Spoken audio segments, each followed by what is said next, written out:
morning, sir. Good morning. How are you? Pretty good. And your name? No, I'm Kenny. Okay, you'll be our driver? I will be your driver today, sir. Okay, thank you. Go down where that says not through road, that's where you're gonna take a right. Yep.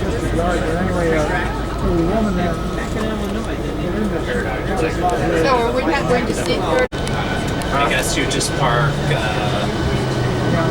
wherever you think is the best place for you to get out. Park right alongside the tank there, and then you back it around. Perfect. Excellent. Is that okay? Yeah.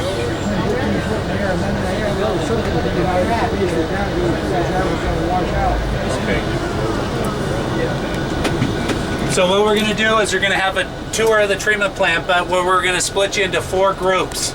So there's going to be 4 tour guides, and I'll make sure that they separate themselves out, and then just find a tour guide and then try to balance each one of the groups out so that not one's heavier than the other. And then you'll get a individual tour. So let's head on out.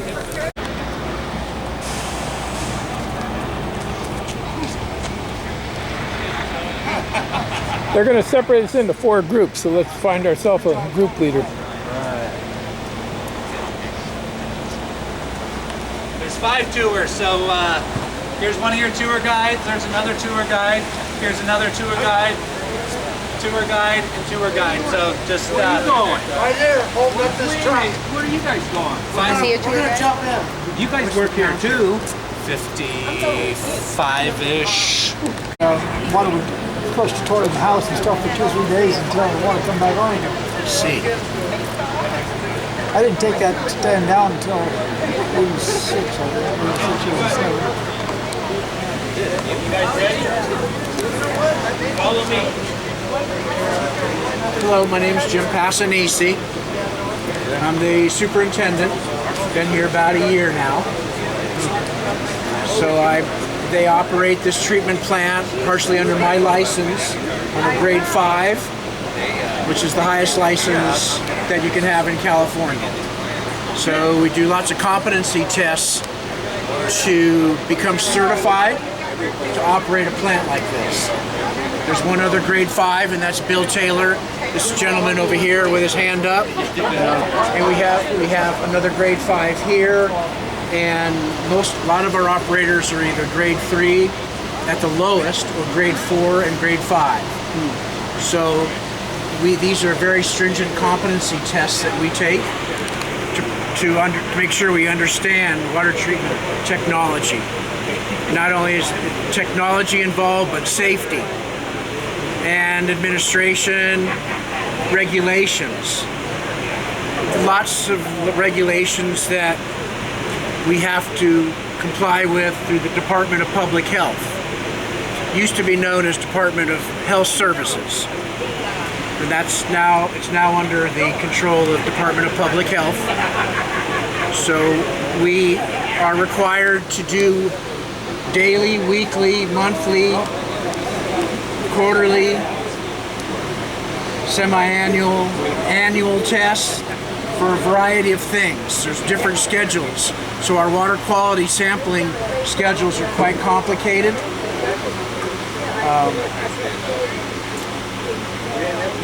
With that water quality data, we present to you each year an annual water quality report called a Consumer Confidence Report. Show you how high quality our water is. And it tastes good too. Yes. Sometimes we say it's great. I think it's a little bit better than that. Being from Southern California, and seeing what Southern California has to offer in terms of water quality, doesn't taste that good, and it's really hard. So you have the benefits of soft water, and it truly is soft. Many people spend lots of money at their homes softening their water. You don't have to do that here. It really saves on your plumbing, all your soaps that you use, your clothes get cleaner, your dishes get cleaner. All these things are a result of our water quality. So let's talk a little bit before we get started about where our water comes from. Of course, we have a watershed. It's a relatively small watershed, but it's pretty effective. Our lake continues to fill each year. So we're looking at what's called Little Butte Creek watershed. So y'all are all familiar with Little Butte Creek and how it goes up this way. Doesn't go up that far, but it's a small watershed, and you need to be comfortable with that because there's no industry up there. There may have historically been some mining years and years ago, but you look at watersheds in terms of watershed management, and you ask yourself, what are potential contamination sources? There isn't any. There's some cattle, little cattle. There's deer and there's animals. So all the drainage comes down through the creeks. All the various creeks spill into Paradise Lake, and that collects a majority of our water.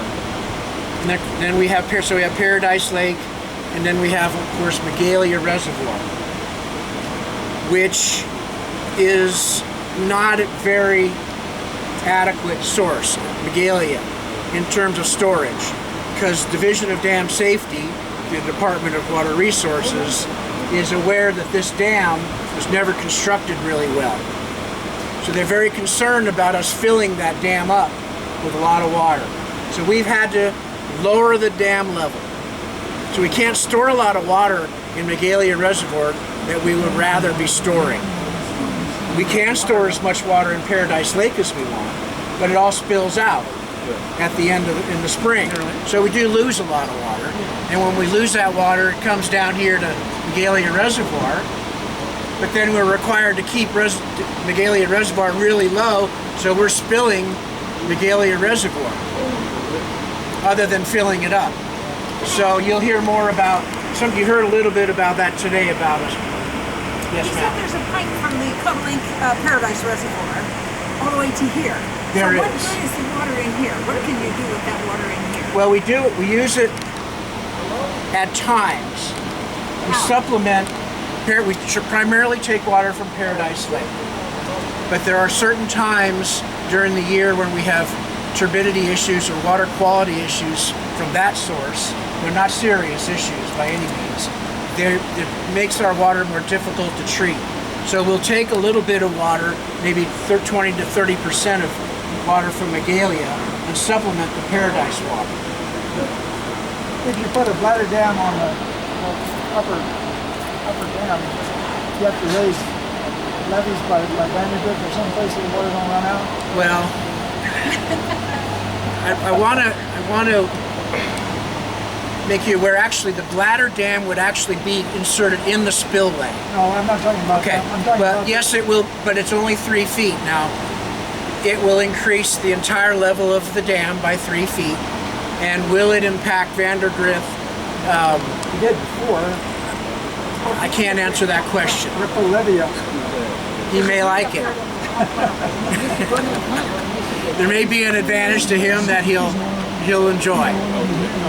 What becomes of the water that you have to release out of Magalia? Does it go through irrigation or what? No, sir, it just goes down Little Butte Creek, and eventually it spills off into Butte Creek and then the Sacramento River. So it helps keep the Sacramento, of course, the Sacramento River then ends up in the bay.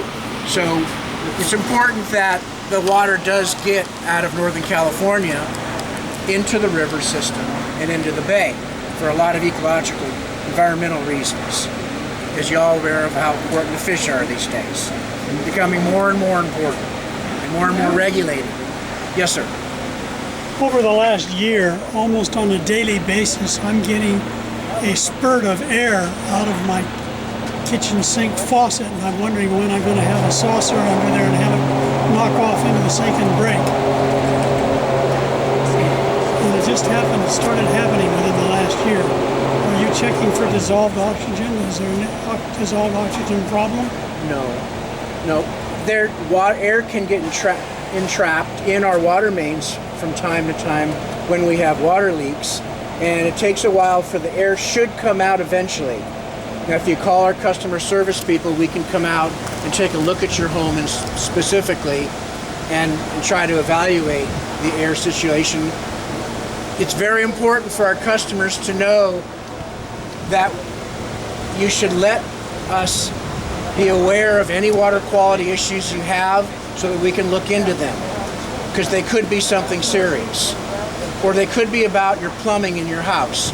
We can help you determine that. But you are our eyes, our watchdogs of our water quality and of our water system. A lot of you report water leaks, water mains that are leaking.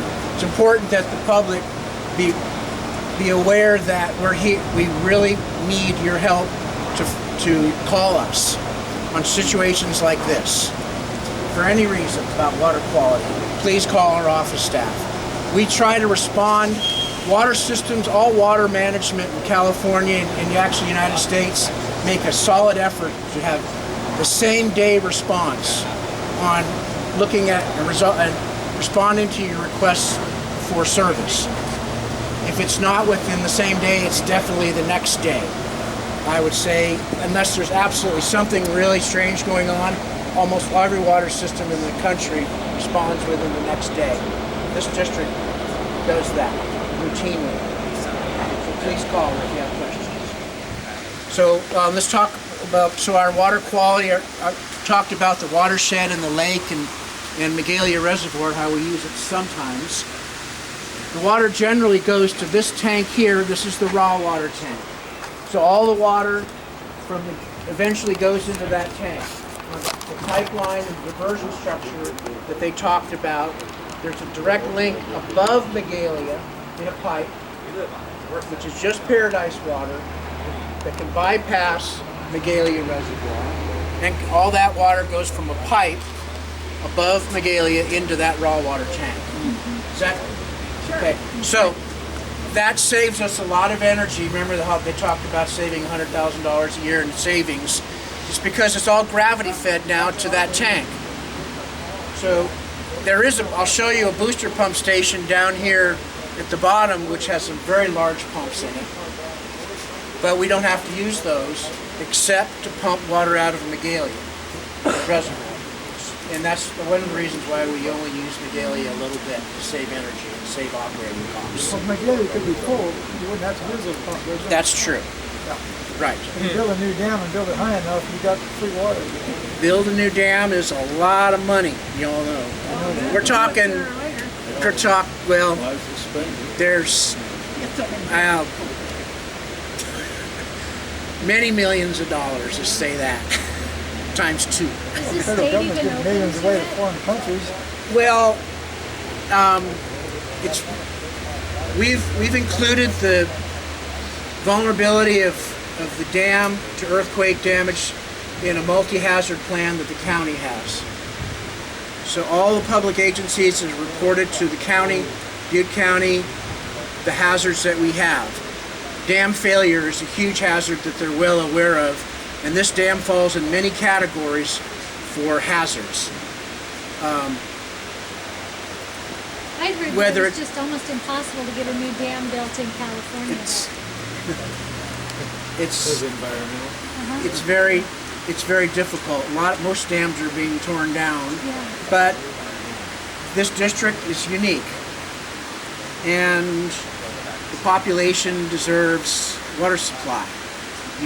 The state cannot cut off our water supply for a community. There's a lot of history here, a lot of water permits that we're trying to make long term.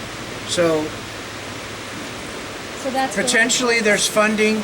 I think county transportation has an issue in this, because if the dam fails, people in Magalia, the road fails. So there's this multi-hazard thing about flooding and transportation issues, water supply issues, all relate to that dam. So if that dam is full, how much does it hold? 2,000 acre-feet? Or? About that, yes, sir. If you build a new dam, how much could you hold? Well, we hope that it could be a little bit larger. 3, 4, 5? No, maybe 3. I wouldn't. It's not that big, but it's hard to say. That's future planning. Okay, so let's the water. If we just walk over this way a bit. Of course, just let me tell you that all the water is filtered in this building.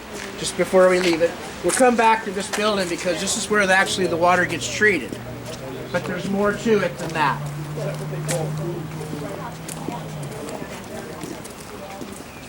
1938, my dad knew the guy that watched the ditch. He used to have a ditch. He brought us up here when I was 4 or 5 years old, and we met a pipe coming out of the base of this dam. At that time, there was a hole there and water was leaking out around the pipe. And you see they couldn't fix it. That's still leaking now. Or... Yes. Water, the pipe is, well, it's really the, there's a tunnel that goes through, if you're talking about the tunnel that goes through. Well, there was a pipe, as I remember, of course, that was a long time ago, but the pipe was a big pipe coming out, you know, and there was a round water slot hole around the pipe, and the water was around it. I would say it's fixed now. Them catch up and everything.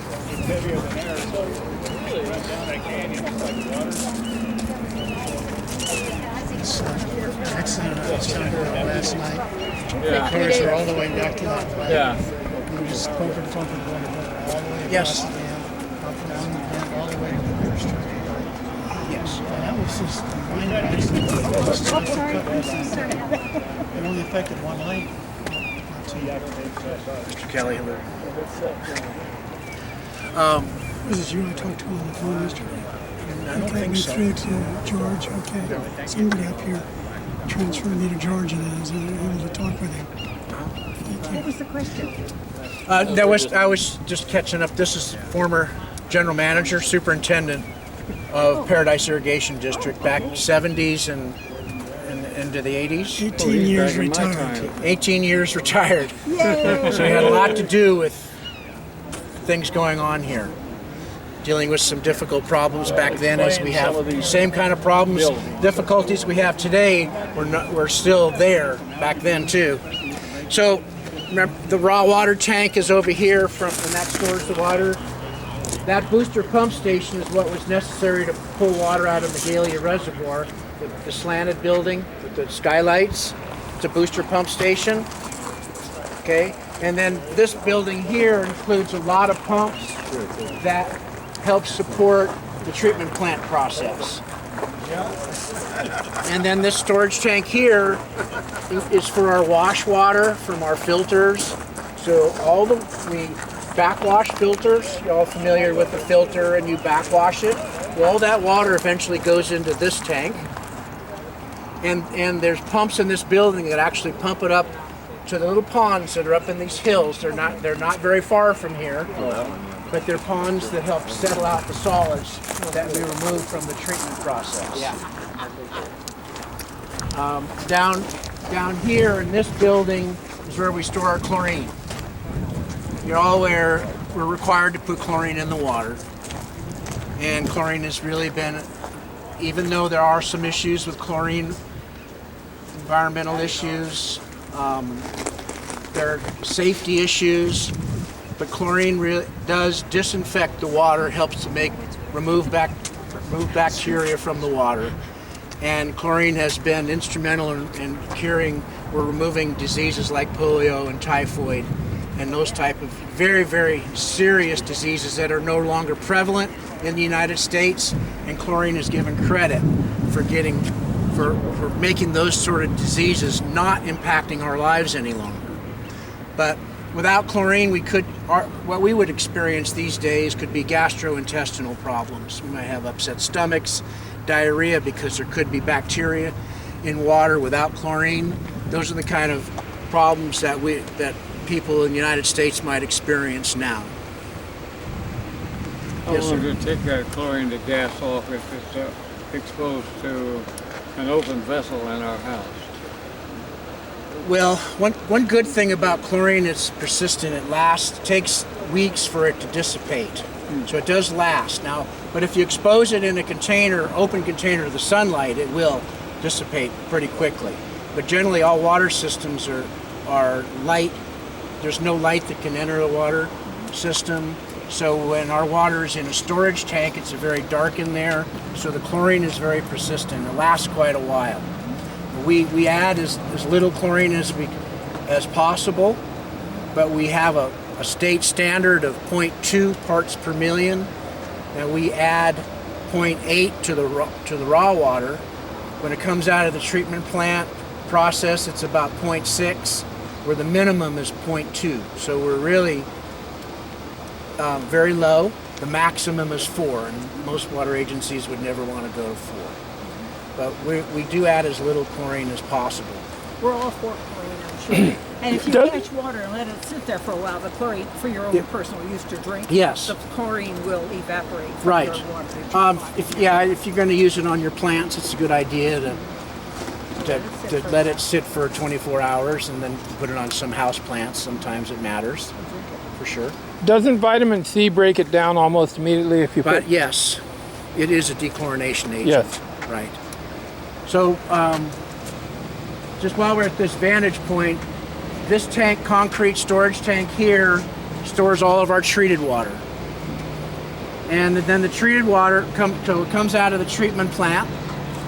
It goes into here, and then it goes out of the pipe. The big pipe there on the left is where it goes down Little Butte Creek into town. So one pipe is carrying all your water to town. So we watch that pipe very closely. Okay, our water comes down Butte Creek in that pipe? The pipe goes along the little road next to the creek.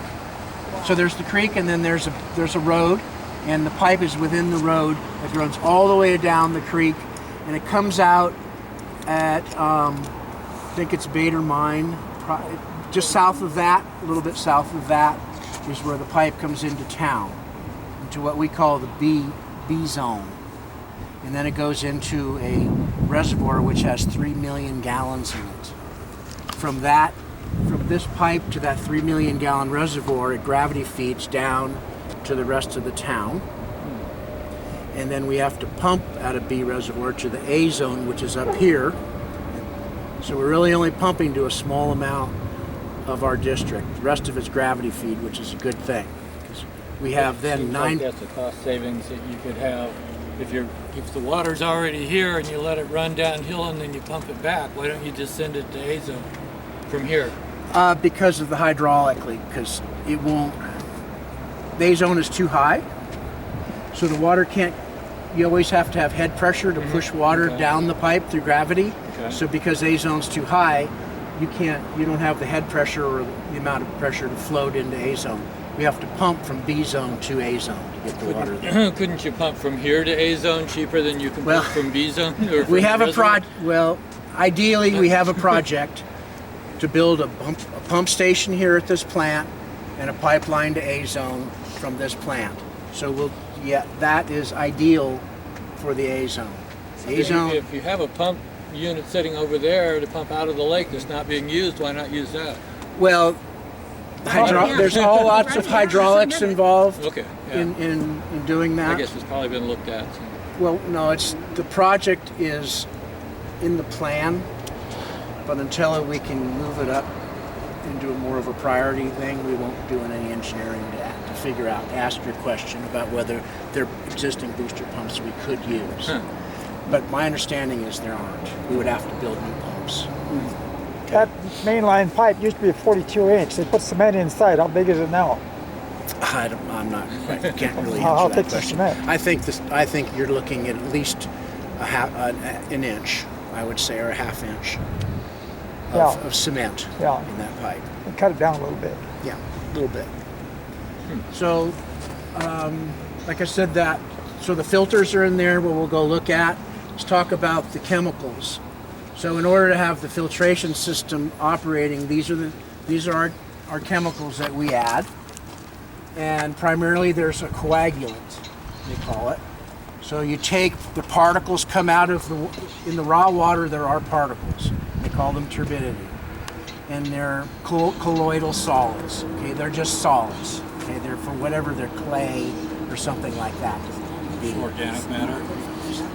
Organic, yes. So the coagulants, like the ACH there, is aluminum chlorhydrate, help clump these solids.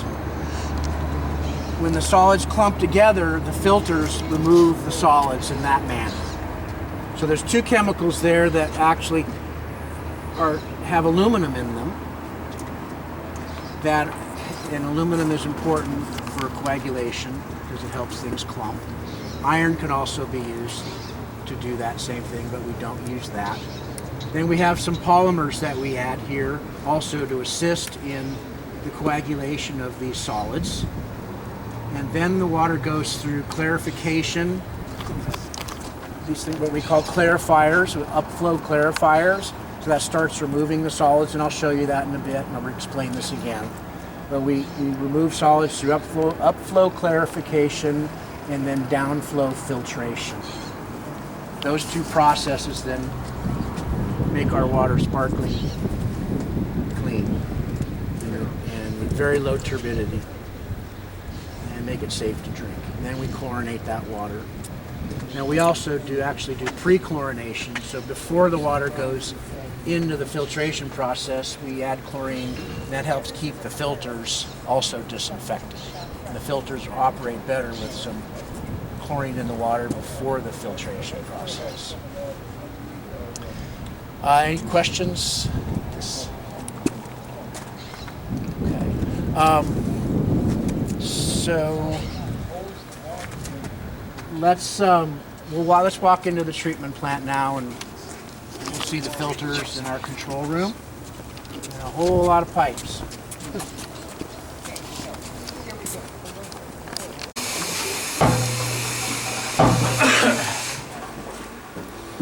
It's tough. When I was a kid, from 3 or 4 years on, I've had PID water, irrigation water. Everybody had wells then, everybody drank well water, but I drank PID water. Never made me sick that I know of. Sometimes a squirrel would get in the pipe, point stuff out, and stuff in the heart. Point out, these are all the, if you like, but these are all that I talked about certification and how we have to pass competency tests to be here.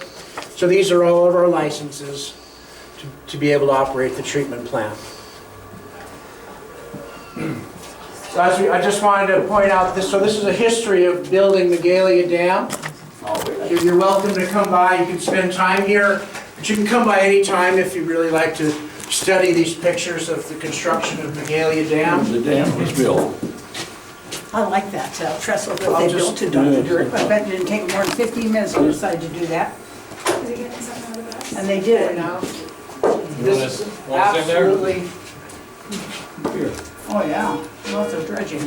Yeah. Took it from one place and put it The in old another. tools. I remember that picture.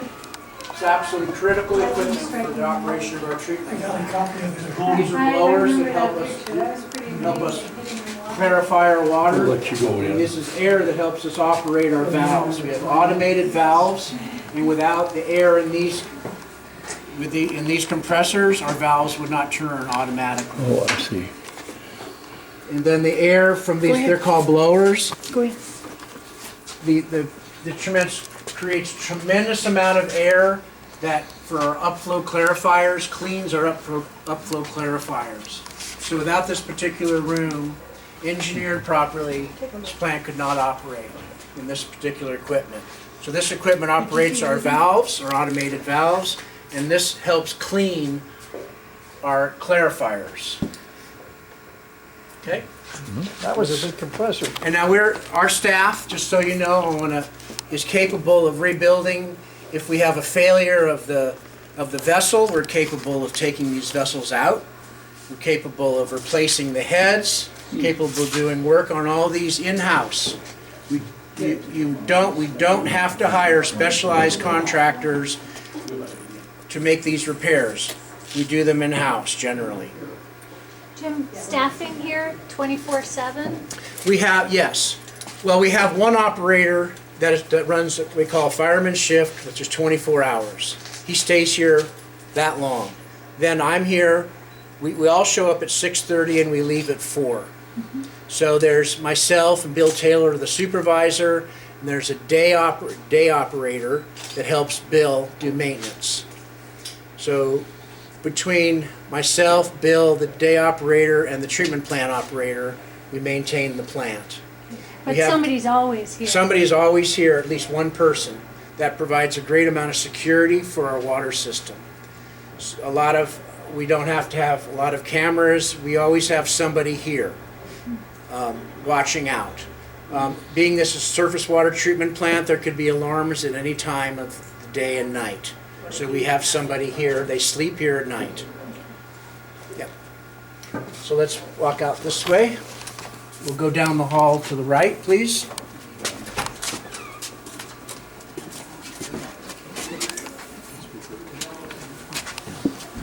It gets real noisy in here. That's what he said. He said these are acoustics, huh? So, maybe I took a chance that it didn't turn on.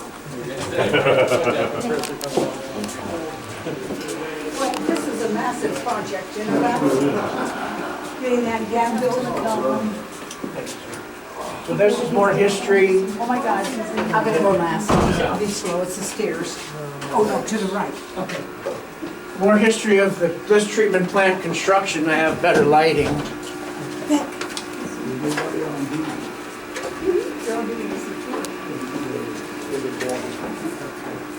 This is history of this treatment plant's construction back in 1994.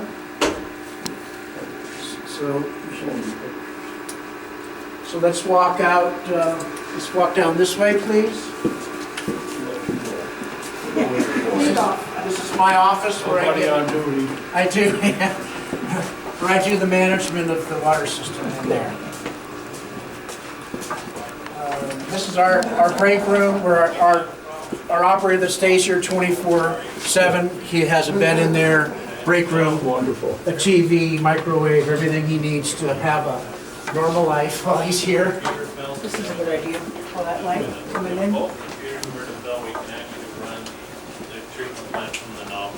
Wash windows. Here's a map, kind of what they call it, an atlas or a map of, this map shows all the water mains in the entire district. It shows the zone boundaries for the A zone, B, C, D, and E zones. It shows our tanks, shows all the fire hydrants. So lots of times when we have a big problem, we can consult this map and try to figure out what kind of situation's going on. That When I was where a we little are, kid, Alma. there was a big water hydrant on that corner. It scared the deuce out of me. It was about 6 feet tall, it seemed, and about 6 feet square, and there was water pouring through it all the time. That's part of your early system, I guess. Well, I don't know. But it was really We're down, terrifying. banana going on. Where are we, down here? I'm glad they did away with that. Now everything's up there now.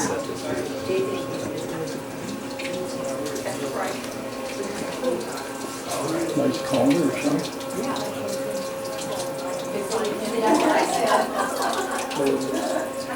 Testing water. Are those pictures of things you find in the water, or are those leaves? Those are things that we can find in our water. No kidding, that's good water. Those are kind of, they can be called like phytoplankton, How interesting. or this is called Daphnia, which is just a little critter in the water. Do you get much giardia? No, we test for giardia and we don't find any. Good. And nor do we find cryptosporidium either. Not that it potentially is out there. It's very hard to find and sample for, but when we do sample for it, we don't find those things. The filtration process does pretty well at removing cryptosporidium and giardia because they're such large animals that they get filtered out pretty effectively. Oh, So here in our laboratory, we look at things like turbidity and chlorine on a daily basis. We can monitor our raw water and our finished water and our clear water. So there's a tap here for raw water. From that tank all the way over to here, we can take samples. From the tank over here where the filtered water, we're getting a sample pump coming into this laboratory. So we can come to one location and look at the profile of all the water in the plant. how often do you sample? Operators look at this daily. And they occasionally go out to the real tanks and check out there too? Yes. Of course, we have automated instrumentation down also that is computerized information. But we have to use this sort of information real time to double check our instrumentation to make sure it's working. Hate to take, but you got a leak. Pardon? You have a leak? This is good. What this shows you our raw water without a corrosion inhibitor. So we also add a chemical called zinc orthophosphate, which helps minimize corrosion in household plumbing and in our pipes. So this is an example of our raw water. This is raw water tank. And you can see that there's rust on this, what we call this a coupon, it's a piece of metal. This is our treated water with the zinc orthophosphate. It shows you that the zinc orthophosphate is working, just visually speaking. You can see the difference in the effectiveness of this chemical that we add to the water to help reduce the corrosion in our steel pipes that we know we have a lot of still, about 60 miles. But it also is important for your household plumbing, because water systems, because our water goes through your household plumbing, Department of Public Health says we need to do something about the corrosiveness, and they can call aggressiveness, of the water that can attack your plumbing. And they make us responsible for that in terms of what's called lead and copper rule. Lots of plumbing have copper in it. Some plumbing, very little plumbing these days has lead. But that's our responsibility to make sure that you're not getting lead from your faucets. A lot of faucets are built with lead components. They're not now any longer. But there are a lot of homes that still have lead in their house in terms of the faucets. So this chemical helps to stop the lead and copper from getting in your drinking water. You really only have to worry about lead and copper if you go up to your tap in your bathroom and you turn it on, you take the first draw of water, and you fill your cup. Well, that water has been sitting there, this tap, all night. That's when you can get lead and copper. And the reason why they tell you to flush, you open your tap for a little bit, 5 seconds or so, after, if it hasn't been used for a long time, is to flush any kind of lead and copper out of that. So then water is safe for a drink, because it won't have any lead and copper. Of course, this chemical, zinc orthophosphate, you can see that it's doing its job. Okay? So we monitor things. This laboratory helps us monitor. We rely on other outside laboratories to do sophisticated analysis that require very expensive machines to do that district cannot. Many water districts don't have. Many large water systems do invest in the instrumentation to do their own laboratory testing for everything. But they have a much larger customer base of millions, which means they have a lot more revenue. We have a customer base of 30,000, so we have to scale back what we can do here because we just can't afford it. So there's a delicate balance of what we should do, what we can't do, what we can afford, what we can't afford. And if we can't afford it, we have to have experts do it, and outside laboratories is one of those things that we have to use. And they're certified. And they're certified. They're all regulated, outside laboratories are highly regulated by the Department of Public Health. They have to get accreditation every single year, prove that their instruments work. Okay. Now, doesn't McGehee have a water company right next to yours here? Yes. And do they Del Oro. or do Well, they no, use your Del stuff? Oro is only groundwater. Their requirements are much less stringent than ours. Surface water is way more regulated than groundwater. A lot of people can drink the water right out of a well without chlorination. Surface water is a whole nother story, because potentially you could have the crypto and giardia that you talked about. You could have other contaminants that can get into a surface. You could have a tanker truck drive into the, or you could have contaminants get into a surface water that groundwater is not prevalent. So Del Oro doesn't have as many regulations as we do. So they have groundwater? They have groundwater. They get their groundwater right out of the ground here? They do yes, they have their groundwater wells up, yes, in the Pines area. Of course, they operate down south of Paradise, but they do have some water that comes out of Oroville, some surface water. So let's go see if our control room is.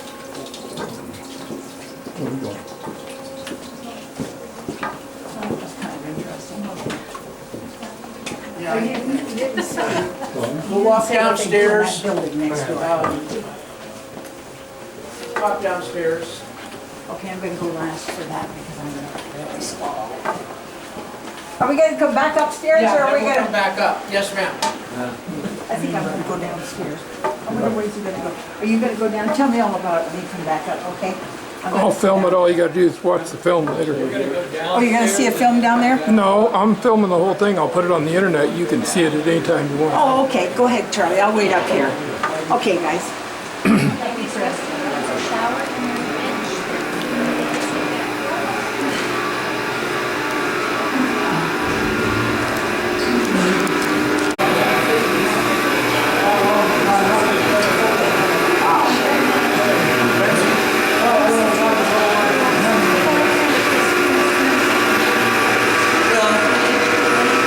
Groundwater contaminated with nitrate, pesticides and such. Yeah, certainly is.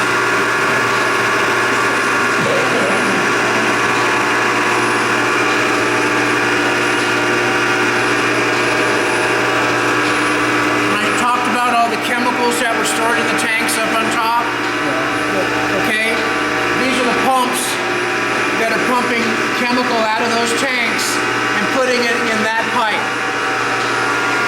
In this pipe, all the chemicals are called flash mixed. They're mixed really rapidly. So that's called flash mixing, of course. It makes sure that all the chemicals come in contact with pretty much all the particles in the water.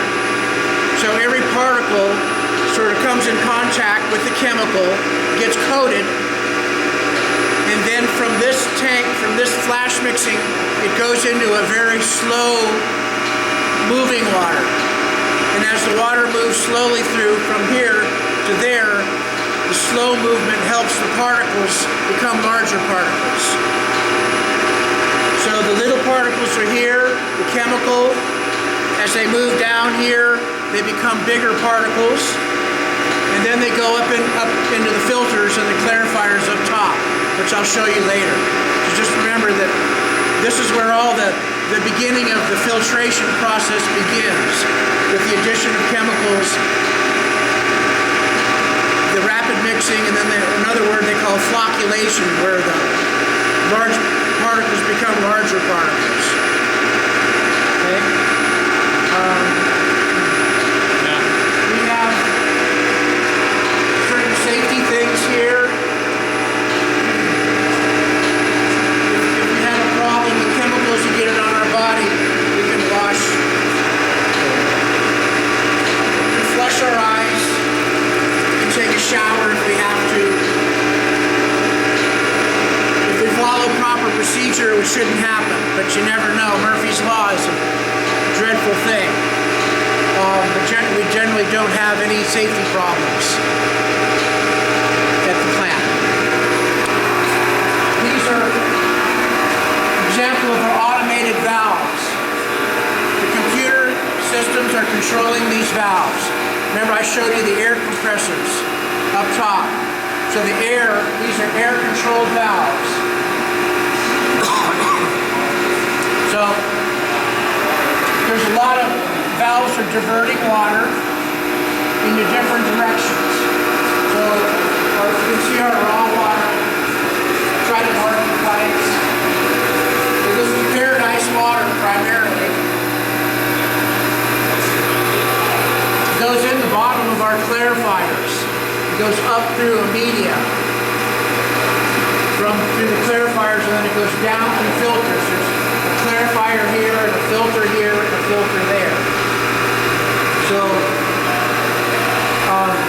on the other side of these walls here are the vessels for our filtration system. So it takes all these pipes and all these valves to make sure that the water is going in the right direction to be treated properly. It's quite a maze of pipes, and So there's 3 sets and they're all basically doing the same thing? 3 sets, yes. Okay. And there's actually expansion for a 4th set in the future if we ever need that. But it's quite doubtful that we'll ever need that, being that as long as we continue to replace pipes and we'd have this unaccountable water loss so low, it appears that this plant is sized very, very well for this community.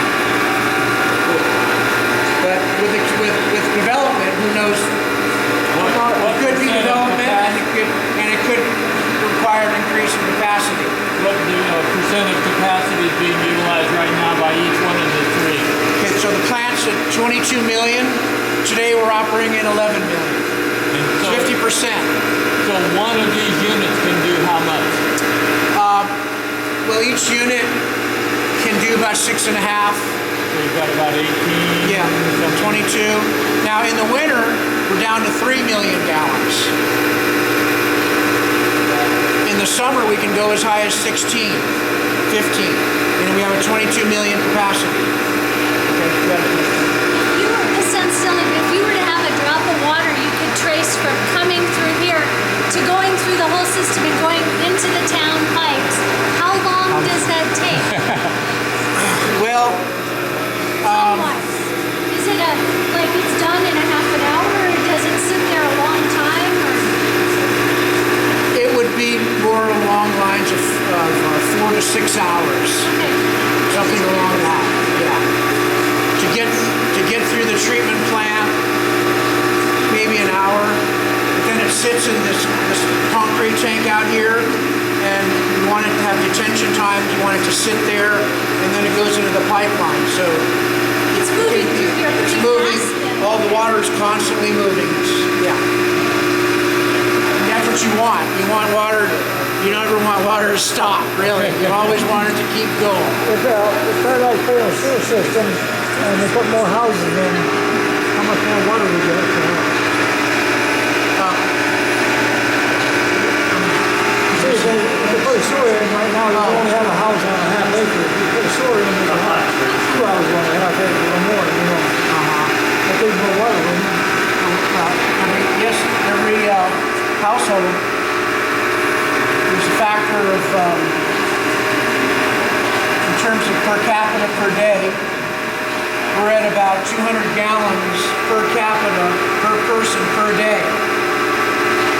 And that's the figure that the state wants us to lower. It's 20 by 2020. By the year 2020, they want that figure closer to 180 gallons per day per person. The district has been high as 250 gallons per day per person. Right now, we're closer to around 215, 220. So, you think they count irrigation water in that? In the two orchards, right? They account, all water is accounted for in the per capita per day usage.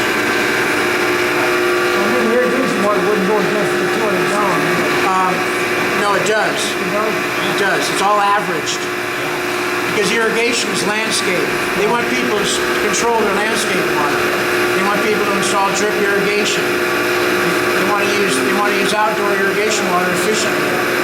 That's part of California's problem, is really the landscape usage less than what's happening in the household.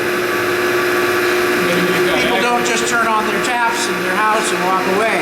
You've got agricultural use too. I mean, you're saying irrigation, so if I've got a vineyard and I'm irrigating a vineyard or an orchard or something, my usage might be 100 times what her usage is. Yes. Right? And I'm still considered just one customer. I'm one per capita. Right. Well, let's walk through here a bit and then we'll go back upstairs. You might be irrigating your orchard too. That's one unit. And 2.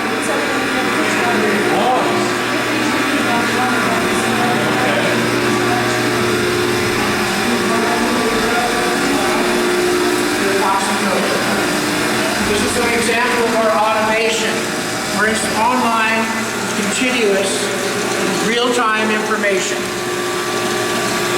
So, this is an example of our clear well. This is the combined turbidity in our water, 0.08, very low. This is our raw water turbidity, 0.47, and this is how effective our treatment process is. And you can see over here, individually, here's 0.04 out of that one. That one's 0.03, I think. But combined, you take all those combined, and it becomes 0.08. So this is how effective our treatment process is. On terms, turbidity is a problem. The reason why they focus on turbidity is that bacteria and other substances can adhere to turbidity. So if you remove turbidity, you're removing organics, bacteria potentially, and all the things that are bad in the water are part of turbidity. So you can see how effective we are at removing turbidity at this plant. This is a lot of engineering. Civil engineers spend a lot of time to dedicate their lives to doing this type of engineering. You can see that it's every pipe, the size, all the materials are carefully selected by engineers. Very expensive to design a treatment plant like this, and then to construct it.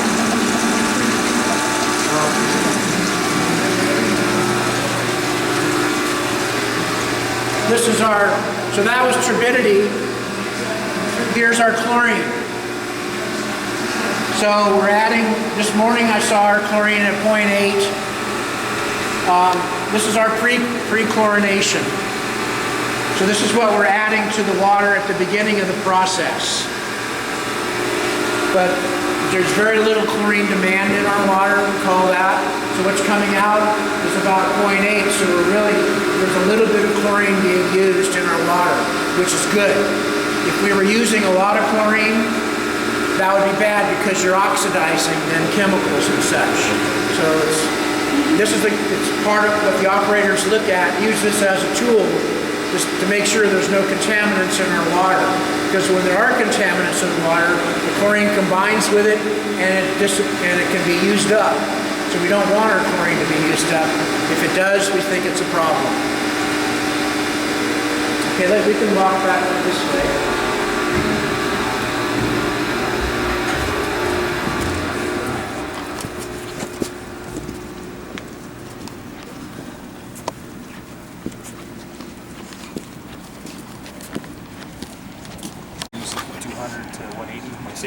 I would want, it's difficult, in order for me to give you correct numbers, I have to look at our urban water management plan. Oh, I got you. I can give you general figures off the top of my head, but the exact figures are in our urban water management plan. Yeah, how about the general figures? Just let people know that there's a general figures. Well, the general figures, we're approximately 220 gallons per day per person. We can walk and talk. The state wants us to reduce that,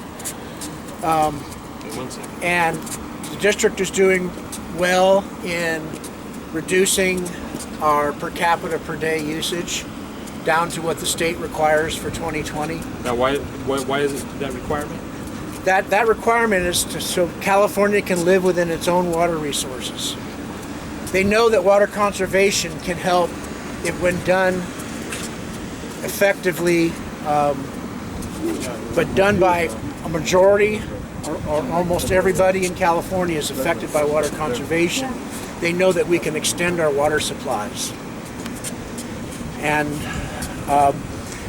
California has a history of wasting water, and there are ways to reduce wasting water, and there's ways actually to avoid it. It was unnecessary to use water the way people used to.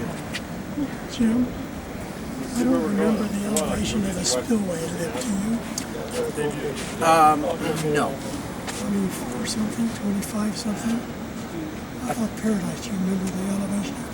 I think that's at 20, well, I thought at 22. I think 24 sounds a little high. I thought this was more like 2,000 and the lake is at 22. Okay. Let's go back into the control room and then we'll see the filtration. Any questions?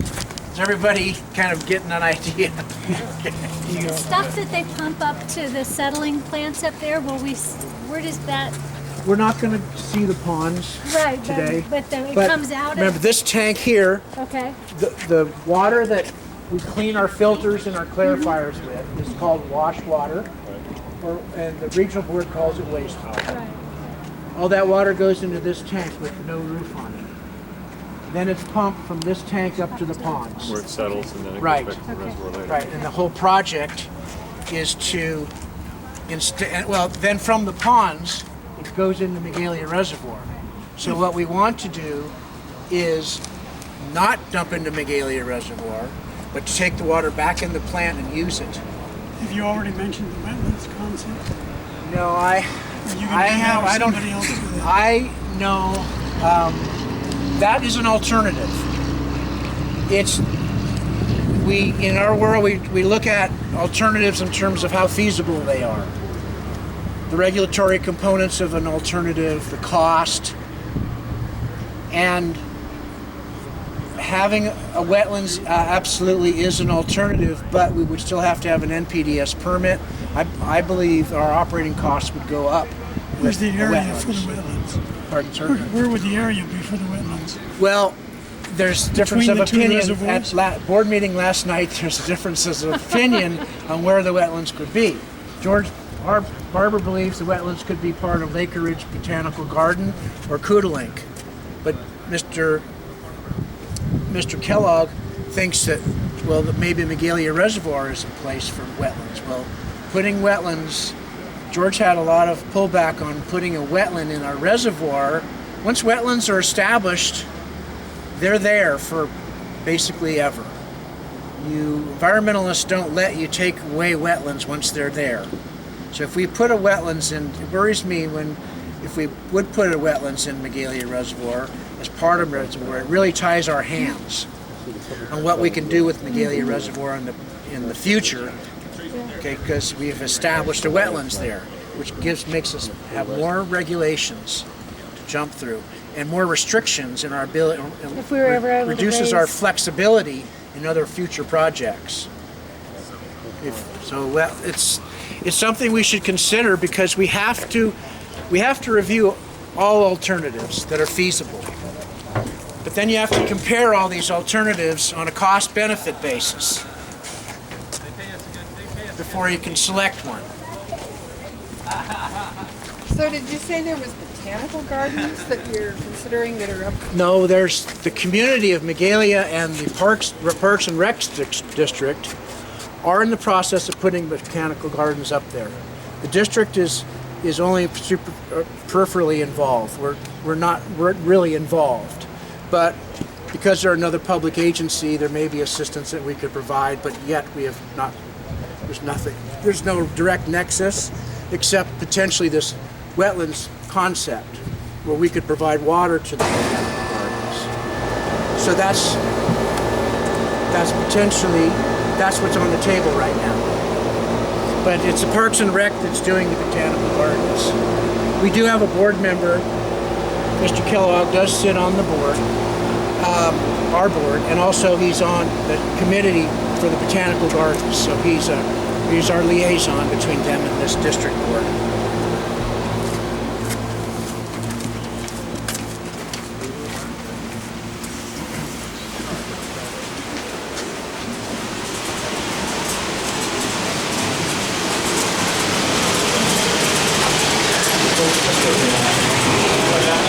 Yeah, let's better get that in before it's too late. Well, they're going to run that shuttle up and then first one back. Yeah, there'll be a second bus. Yes, sir. So what's the opening size of the final filtration? Be about 5 tons. Yeah. So this is one unit. This is an upflow this is called the clarifier, upflow clarifier. So the water's coming up through these filters, spilling into that center basin, and then that's making it into the downflow filtration. So downstairs you saw how the chemicals are added, coagulating particles. So the particles are removed, in an upflow process through media, which is like an anthracite, and then there's a lot of the turbidity is removed in here, and the water is polished, so to speak, in these downflow clarifiers, which is also sand and anthracite. So the turbidity the low turbidity figure you saw downstairs of 0.08 is a result of these two filters here. And then you have, this is one unit, there's 2 units, 3 units, they're identical. And there is room for a 4th unit outside that wall if ever there was need to expand the plant for future. A lot of this debris that we see here, is that blowing in from outside? No. A lot of this debris is from our watershed. It's coming down from our diversion structure, from the lake. Yeah. Yeah. And because the water is coming up through here and going through the stream, it's catching on the outside of the stream. So we do clean those every year. We go them high pressure spray them off. Okay. So let's go in. A lot of that is just, it's kind of blue, but some of it is residual from the chemical we add. Remember, the water is going down. So what's on the surface is not anything that you're drinking. The water goes down through the filters, and that's what you drink. So this is water that's coming from this process. So anything left over from this is coming on the surface of that. And this gets backwashed off later on. So this is only on the surface.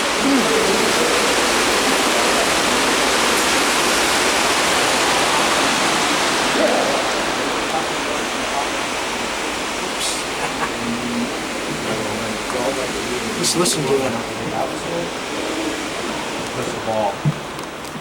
So, does anybody know 3 reasons why the treatment plant is here and why I'm here? Treat the water. But why? I mean, there's 3 factors. Well, we know we treat water, but why? Nobody sick from the water. Okay, so we need 3 things to name.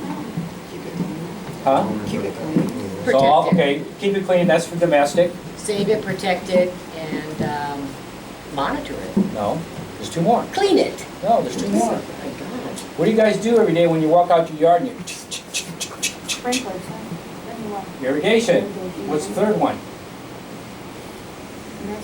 Most important one of them all. You guys gotta know. 2008? Fire protection. Ding, ding, ding, ding. Sorry, let's go down to the heart now. We're done with the brain. But you don't have to use clean water to put it on fire. But it's your distribution. It's all one distribution system. The fire hydrants are clean We're water. the one with all the storage, the 9.5 million gallons of storage, and we're the one that can replace the water when it's used up during a fire. If they pick water up a helicopter, it's not perfect. So that's another opportunity. If you had a fire protection system that was separated, you wouldn't have to treat it as aggressively as you're treating the potable water, right? Plus the pipes would not I'll need do to. it. The cost of the piping, the distribution couldn't system. drop. Yeah. There's some communities that put in dual water systems. Huh? There are cities, water systems that have dual systems. It's a feasible alternative if you're developing a city and you have the forethought to do it. You can. Avalon is one city that has a dual water system.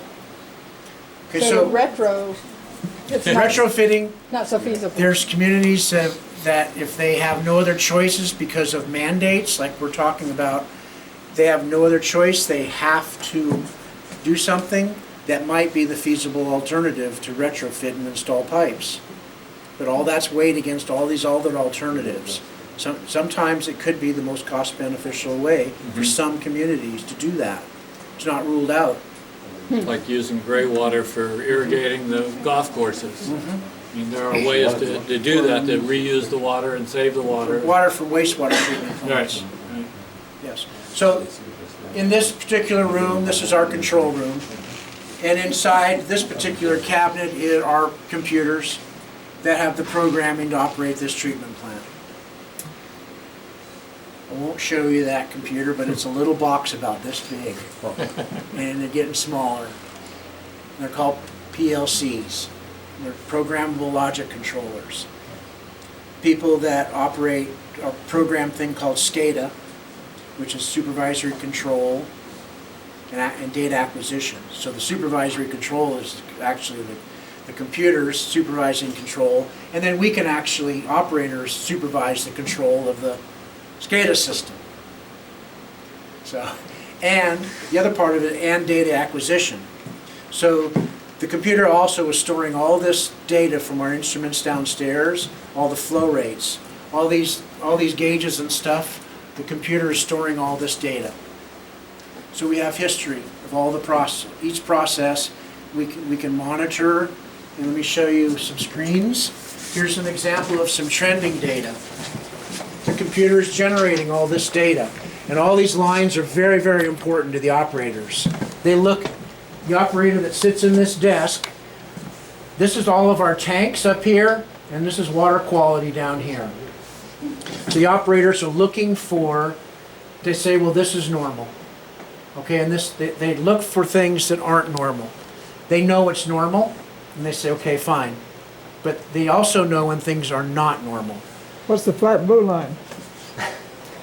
Well, I will have that particular, I am not a direct operator. I'm not going to be able to answer your question. So are there automated control charts on this, or you're not relying on the operator to look for out of control points? Yes. Really? You don't have high and low limits that are automatically? Yes, we have alarm systems. But okay, but on your electronic but data. A lot of times the operators will catch problems before it alarms. That's and then if it does alarm, then we'll continue to monitor this until it gets back into a range between low and high alarms. So it works both ways. Because I would think that on some of that you'd be able to see trending data before it hit an alarm limit. Right. That's that was my point earlier. Yeah, they can recognize that relatively, and they know exactly what the blue line is. This is their computer station where they sit. This particular monitor is for all of our report generation. So and this is actually our SCADA system. And you have controls.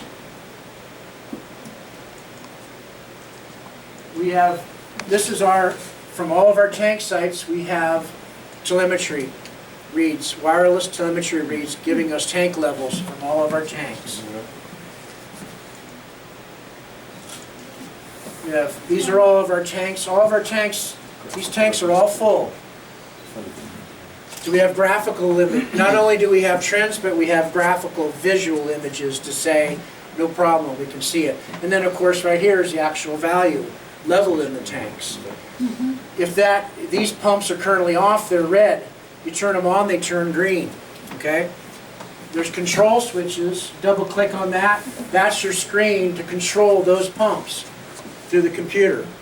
This is just almost all the systems have a similar kind of, every pump has a similar pop-up screen. Close that again. You just click on the building and there's your control system. You can turn things on manually, turn them off. You can change set points all through the computer. It has to be this way these days. Now, however, this plant was built with a complete manual system. Computer fails, which we all know happens, we can operate the plant manually.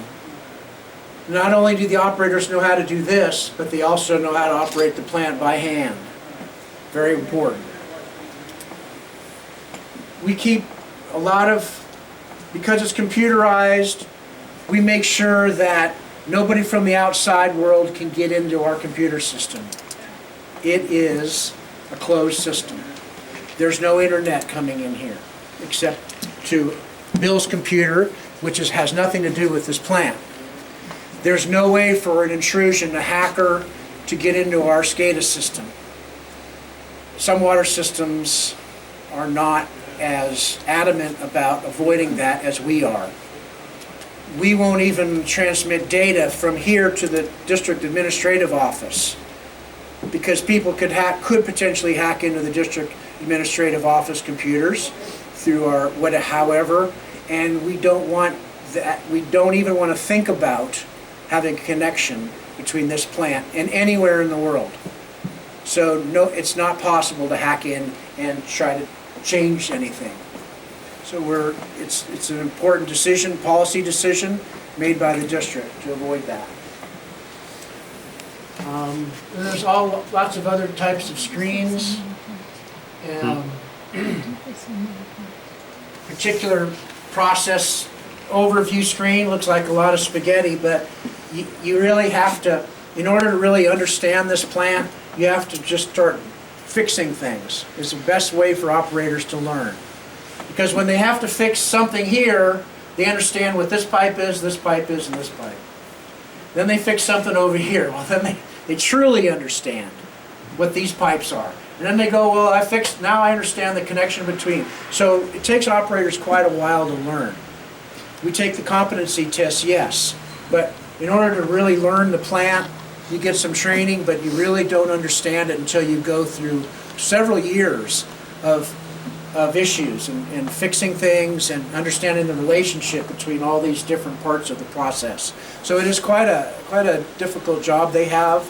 It's strictly mechanical, so it's easy. It is easy to learn, but it's not intuitive necessarily, right?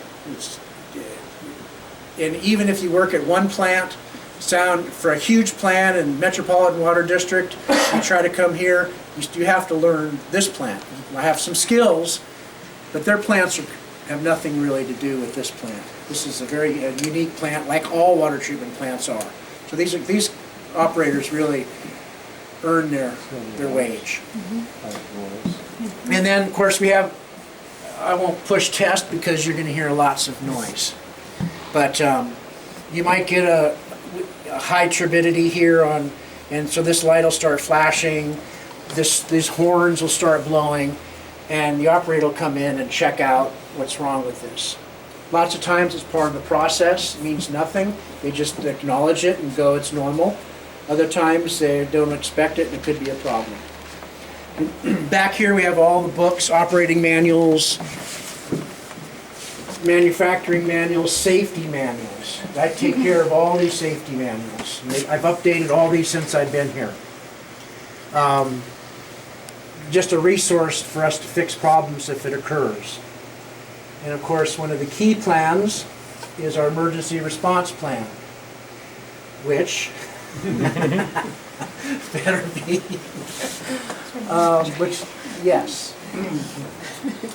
which is key to everybody here in the room. When we have a big problem, this is a pretty complicated emergency response plan with what's called action plans, but we need to use that on a rare occasion when something really severe happens. Any questions? I think we probably should wrap it up. Thank you. I guess we'll come up to the lake, and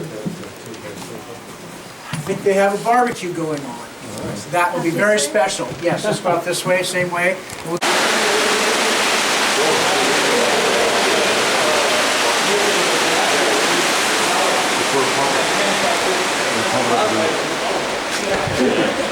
Systems. There's a lot of systems. Water you had the.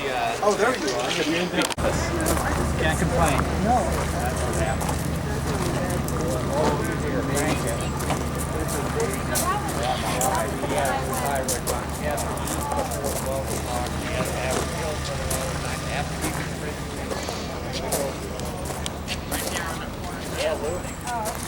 Where do you want to set, Dan? Let's pick a spot we like. How about we sit over there at the corner down there? Because we got to get the food. I know, but we got to set somewhere too. First cup for drinks. Water and tea, I guess. I didn't want to forget to tell you.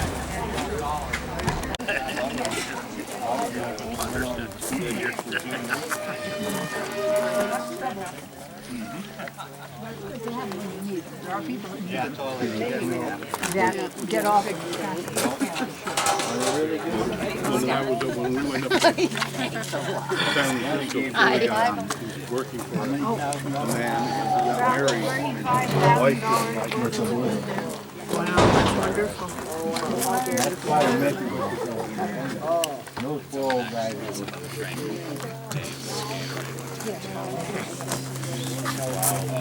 He might have left. He might have left work. He was so mad.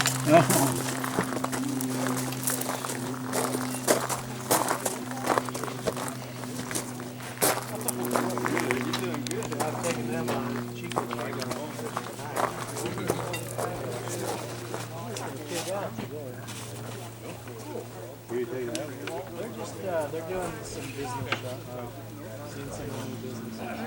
Chico Chamber, they should only be. I know. I just have this feeling. Well, bring it up. Operator. Okay. Pretty soon. Even driving up. Right. I think you're going to have an hour for you to make everything's frustrated.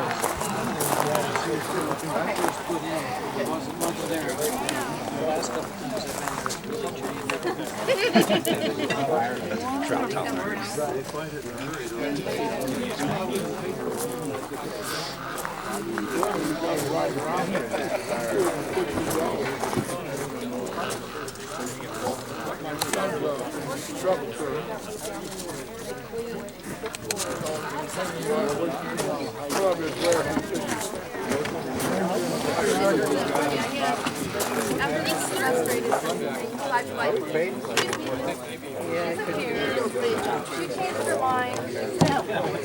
It should be done in December.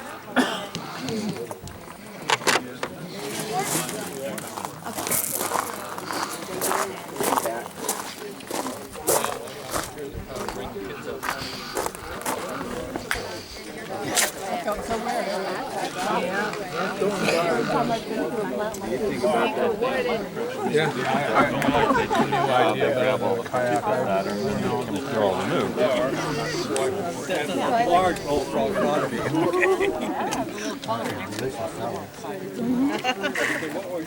Yeah, no, they were, Everybody has to listen. No, I don't. Hey, we want to thank you again for coming up here today and going on the tour.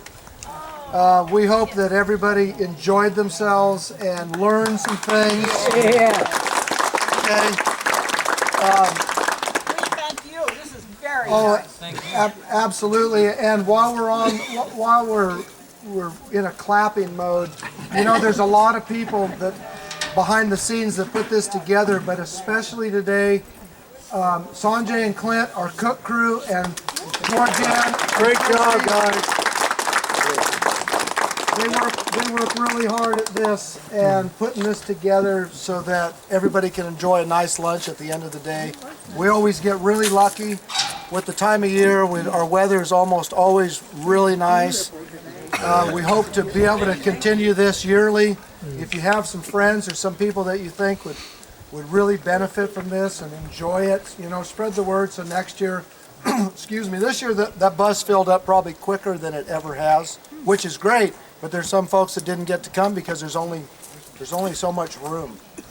I was the first one on the waiting list. You were on the waiting list. Yeah, but and you got to come. Good for you. I've been meaning to do it. How many years have you been doing this? You know, Georgianne, 6 years in a row. How many years have we done this? 6? 6. At least I 6. knew it'd been several years. I Yeah. did in the paper, and each time I said I was going to go. Yep. Me too. Yep. And we plan on. so we were doing just the water, like the wet festival, like at the water treatment plant before that. Right. Right. Yeah, we had a function years ago where we would just gather for the same idea at the treatment plant, but not quite the tour that we've tried to turn it into. And there's only so much time in a day to explain so many things. But we're trying, and like I said, hopefully you guys have a better understanding of PID, of the water system, of how it gets to where it comes into these reservoirs, Paradise Lake and Magalia, the process that happens at the treatment plant right down to your taps in town. So we appreciate you guys wanting to come and being here with us today. We've got some arrangements, these mums, they tell me, on the table. Yes. I believe there's 16. They drew some names and we have 16 names here. We're not showing preference to anybody. a drawing is a drawing, but I'm going to read off some names, and you can go ahead and take your mum with you. Well, I'm a mom. Flowers, mums, yeah. Art and Glenna, and excuse me if I mispronounce some of these last names. Arrigo? Arrigo? Thank you. You betcha, you get one. Kathleen Corrigan. Right there. Mark and Tanya Dale. You're welcome. Gabrielle Ferguson. I had my eye on that because look at that color. I tried it. Pamela and Bill Fuller. John Gamberg. Tom Grabowski. Here. Okay. How am I doing on the names? Am I close? Pretty close. Okay. Robert Griffin. So evidently I'm not doing that good on the names. But if you're going alphabetically, you're still okay. Lauren Harvey. You get one. Charlie Hoff. Charlie! There you go.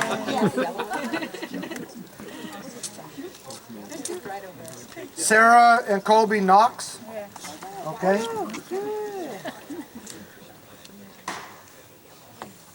But I'm Huh. Marcy Ligamar. How do you say that? Ligamari? Oh. Perry Lynch. Okay, you get a mum.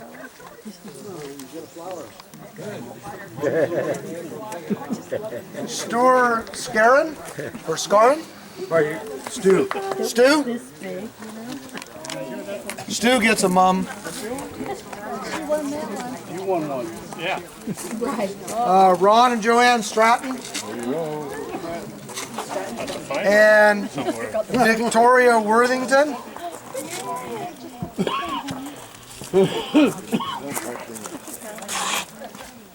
Now I heard a lot of you say your name, or you acknowledge when I called your name. I'm wondering if a couple of these, I didn't hear it on a time or two.